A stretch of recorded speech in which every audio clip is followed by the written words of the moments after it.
And back to the local market now, and it was a bit of a shocker. I spoke to Doug Grant from Bell Potter. Well, Doug Grant, we expected our markets to react to those offshore ructions, but why did it turn quite so ugly? Really, it's just it's certainly a case of what is happening over in the actual Eurozone for the present moment, Ticky. Really, what you saw was it started with a resignation of Jürgen Stark on Friday night from the ECB, and then that filtered through then to a headline which came out from the FT that basically said that Germany was preparing plans to recapitalise its banks should Greece default. On top of that as well, you've had headlines today saying that Moody's Investors Services are potentially looking at downgrading the actual credit ratings of Société Générale, BNP Paribas and Crédit Agricole, three very large French banks.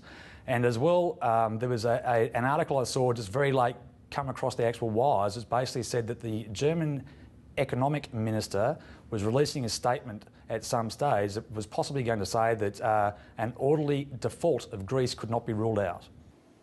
So even though we had some pretty positive indicators from China over the weekend, that couldn't do anything for the local market? Not for the present moment, that's right, Ticky.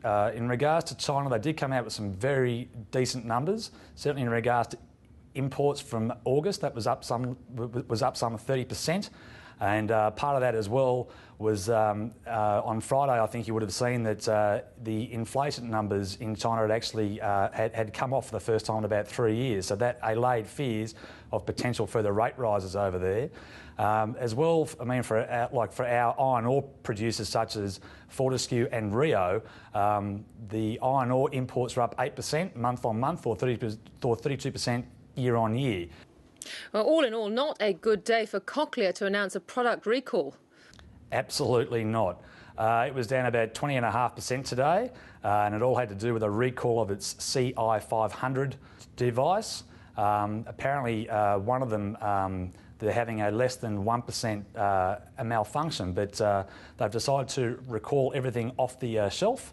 And they, at present moment, have, I think they sell to over 100 countries. And out of that, at the present moment, they are quite unsure as to how many of these products are actually out there, and that was even said in their statement today. And I think the market's not even so much worried about the short-term earnings impact, but possibly even more so the reputational damage that this may do in the actual longer term, and what market share then that Cochlear may hand over to its rivals. Doug Grant, thank you very much for joining us today. Good evening, Ticky.